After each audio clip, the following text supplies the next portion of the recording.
So it's been a little while since we've talked about oil and gas. Here are some of the latest conversations state leaders are having when it comes to the price at the pump.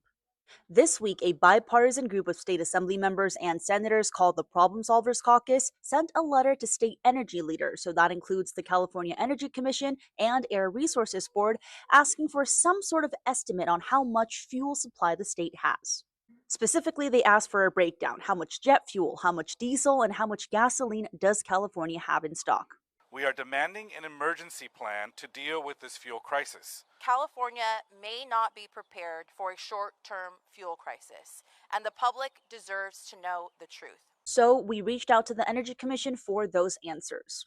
On gasoline, the Energy Commission says California has enough through May, but what happens after that is still unclear. But the Commission does say it expects to see increased imports again starting in June as refineries in countries that we rely on for fuel supply pick up production again as they adjust to this new reality with the war in Iran and the uncertainty surrounding the Strait of Hormuz, which is that key passage of oil in and out of the Middle East.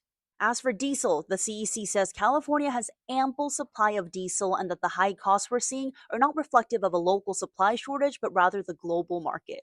And finally, on jet fuel, the Commission says California has a sufficient supply, even as California and the broader global market do experience some shortages tied to the conflict in the Middle East. So, all in all, it's a bit of a time will tell situation, but at the end of the day, these state energy leaders tell me they're not foreseeing an emergency situation anytime soon, though there could be some higher prices.